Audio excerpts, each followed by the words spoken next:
এখন ইসরায়েলের রাষ্ট্রদূত ভারতে বসে ভারতের সংবাদ মাধ্যমের সঙ্গে সাক্ষাৎকারে বলছেন যে 2023-এর 7ই অক্টোবরের ওই ঘটনার পর থেকে ইসরায়েল বাংলাদেশেও হামাসের নেটওয়ার্ক বিস্তৃত হতে দেখেছে। এবং ইসরায়েলের রাষ্ট্রদূত রিভন আজহার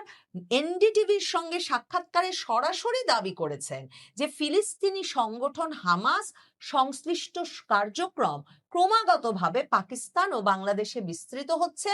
এবং সেজন্যে তারা পাকিস্তানকে মোটেও মধ্যস্থতাকারী হিসেবে বিশ্বাস করে না। কারণ পাকিস্তানের মতো অনেকগুলো দেশ একদিকে যেমন ইহুদি বিদ্বেষ ছড়ায় সারা পৃথিবীতে, ঠিক সেভাবেই তারা অন্যদিকে এমন একটা বাস্তবতা পৃথিবীতে চায় যেখানে ইসরায়েল নামে কোনো দেশ থাকবে না। ইসরায়েল এটাকে গ্রহণযোগ্য মনে করে না এবং সে কারণেই তারা বলছে সুনির্দিষ্টভাবে ভারতীয় এই সংবাদ মাধ্যমে সাক্ষাৎকার দেওয়ার সময় ইসরায়েল কর্তৃপক্ষের যেই ভাষ্য ইসরায়েলি রাষ্ট্রদূত তুলে ধরছেন সেটা হচ্ছে এই যে বাংলাদেশ এবং পাকিস্তানে হামাস নেটওয়ার্ক ছড়িয়ে পড়ার প্রমাণাদি তাদের হাতে আসার পর তারা বুঝতে পারছেন যে মধ্যপ্রাচ্যের বাইরেও ক্রমাগতভাবে চরমপন্থী প্রভাব ছড়িয়ে পড়ছে এবং সেটা ইসরায়েলের জন্য এবং আঞ্চলিক নিরাপত্তার জন্য কোনোভাবেই ভালো নয়।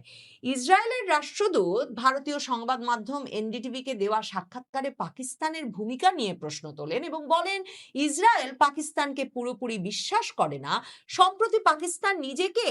যুক্তরাষ্ট্র ও ইরানের মধ্যে সম্ভাব্য মধ্যস্থতাকারী হিসেবে উপস্থাপন করার চেষ্টা করছে, কিন্তু ইসরায়েল পাকিস্তানের কূটনৈতিক অবস্থানকে সতর্কতার সঙ্গে পর্যবেক্ষণ করছে। বাংলাদেশের মতোই পাকিস্তানও ইসরায়েলের সঙ্গে কোনো কূটনৈতিক সম্পর্ক রাখে না এবং ইসরায়েলকে কোনো আলাদা রাষ্ট্র বা অস্তিত্ব হিসেবে স্বীকারও করে না। এখন ইসরায়েলের রাষ্ট্রদূত বলছেন তার মতে কিছু দেশ এমন শান্তি চায় যেখানে ইসরায়েলের অস্তিত্বই থাকবে না। তিনি বলেন কিছু দেশ মনে করে শান্তি মানে এমন পরিস্থিতি তৈরি করা যেখানে ইসরায়েল থাকবে না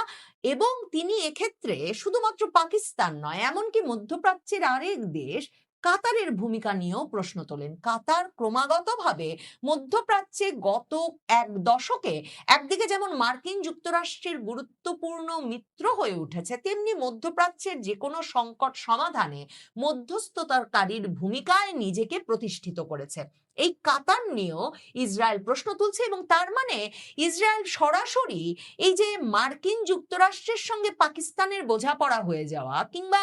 ইসরায়েলকে বাদ দিয়ে ইরান যুক্তরাষ্ট্রের মধ্যে বোঝাপড়া হয়ে যাওয়াকে যেমন বিশ্বাস করে না, তেমনি সরাসরি ভারতীয় সংবাদ মাধ্যমে সাক্ষাৎকার দিয়ে ইসরায়েলি রাষ্ট্রদূত জানান দিলেন যে তারা পাকিস্তানের দিকে শুধু নজর রাখছেন তাই নয়, হামাস ফিলিস্তিনি সশস্ত্র গোষ্ঠী হামাসের নেটওয়ার্ক বাংলাদেশে বিস্তৃত হওয়ায় তাদের নজর এখন বাংলাদেশের দিকেও আছে। ইসরায়েল যে ধরনের গোয়েন্দা কার্যক্রম পরিচালনা করে তাতে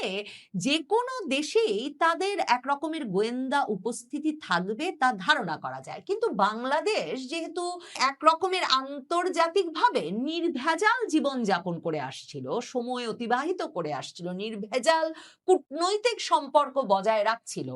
ভারত, চীন, আমেরিকা সহ আঞ্চলিকভাবে গুরুত্বপূর্ণ প্রভাবশালী দেশগুলোর সঙ্গে কিংবা রাশিয়ার সঙ্গেও, তাতে এতদিন ইসরায়েলকে বাংলাদেশে তারা তৎপর এমন কথা এর আগে জানান দিতে দেখা যায়নি। এখন প্রকাশ্যেই ভারতের সংবাদ মাধ্যমে ইসরায়েলি রাষ্ট্রদূত রিভেন আজহার শুধু যে বলেছেন তারা নিরাপত্তার কারণে বাংলাদেশের দিকে নজর রাখছেন তাই নয়, তারা বলেছেন সে কারণে তারা মনে করেন ভারতেরও আঞ্চলিক নিরাপত্তার কথা মাথায় রেখে এই বিষয়টার দিকে নজর রাখা উচিত। হামাসের নেটওয়ার্কের মানে হামাস সশস্ত্র গোষ্ঠীর নেতৃত্ব স্থানীয় ব্যক্তিরা বাংলাদেশ সফর করছেন এ খবর কিন্তু 2024-এর আগস্টের পর যখন নানা সেক্টে নানা রকম মত পথ ধারার ইসলামী গোষ্ঠীগুলো, এদের যাদের অনেকেই চরমপন্থী গোষ্ঠী হিসেবে পৃথিবীর বিভিন্ন দেশে মানে ইউরোপ আমেরিকায় তালিকাভুক্ত এরকম অনেক জঙ্গি সংগঠন তখন বাংলাদেশে সক্রিয় হয়ে উঠতে শুরু করে। 2024-এর জুলাই আগস্ট আন্দোলনে যেহেতু কারাগার ভেঙে এবং এরপর ঢালাও জামিন দিয়ে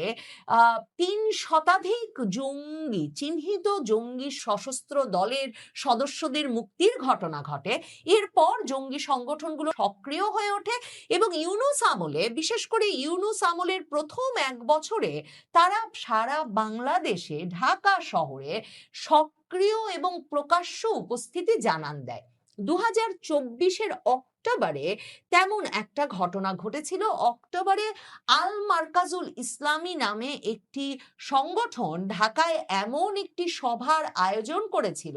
যেখানে ইসরায়েলের জানা সূত্র মতে হামাসের শীর্ষ নেতাদের একজন এবং মুখপাত্রদের একজন শেখ খালেদ কুদ্দুমি অংশ নিয়েছিলেন এবং তার পাশাপাশি হামাসের রাজনৈতিক ব্যুরোর চেয়ারম্যান মানে শীর্ষস্থানীয় নেতা শেখ খালেদ মিশাল ঢাকায় এসেছিলেন। সে সময়ও ভারতীয় সংবাদ মাধ্যম সহ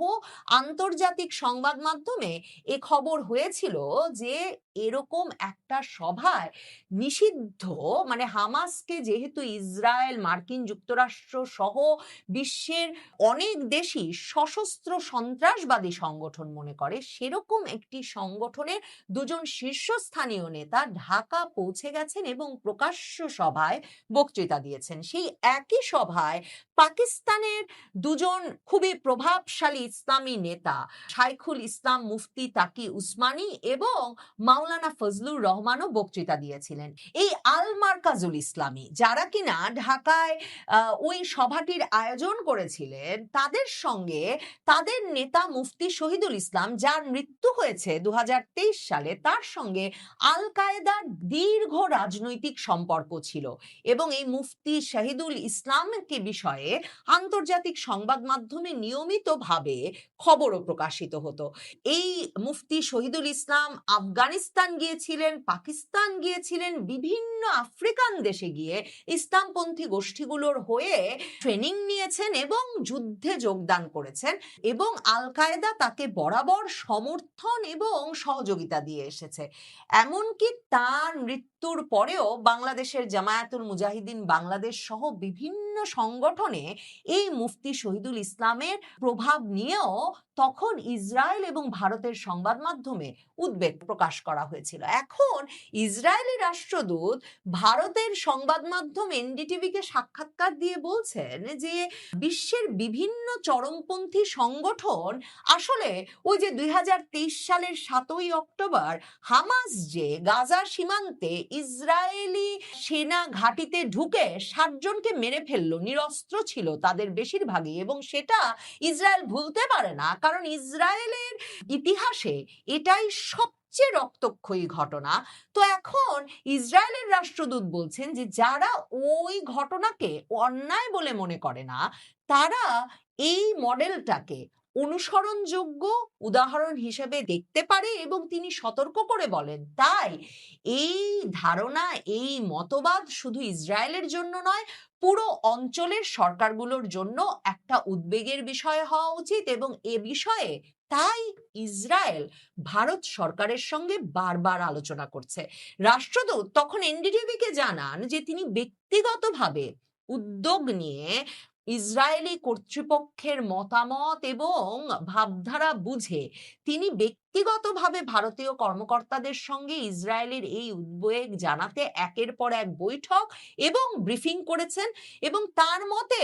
উগ্রবাদী কার্যক্রম যে আঞ্চলিক নিরাপত্তার জন্য একটা চ্যালেঞ্জ সেটা ভারতকে বোঝানো ইসরায়েল তার দায়িত্ব বলে মনে করেছে। এখন এনডিটিভি লিখছে এই কথার প্রেক্ষিতে যে ভারত সরকার দীর্ঘদিন ধরে সীমান্ত পারের সন্ত্রাসবাদ নিয়ে উদ্বেগ প্রকাশ করে আসছে পাকিস্তানের সঙ্গে, বাংলাদেশের সঙ্গে, এবং এর ফলে এই যে ইসরায়েলি রাষ্ট্রদূত রিউভান আজার যেটা বলছেন সেই বক্তব্য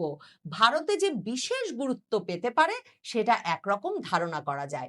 আজার আরো যেসব অভিযোগ করেন তার মধ্যে তিনি বলেন যে পাকিস্তানের প্রভাবশালী বিভিন্ন মহল ইহুদি বিদ্বেষী বা অ্যান্টি সেমেটিক বক্তব্যকে উৎসাহিত করে। তার মতে এ ধরনের বক্তব্য পাকিস্তানের প্রতি যে কোনোভাবে যে কোনো আস্থা তৈরি হওয়ার প্রতি বাধা সৃষ্টি করে এবং ইসরায়েলের সঙ্গে সম্পর্ক উন্নয়নের পথকে সম্ভাবনাকে দুর্বল করে দেয়। ইরান প্রসঙ্গেও আজহার কথা বলেছেন।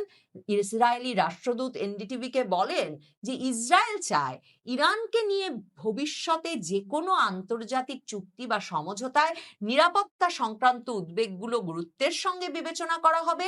এবং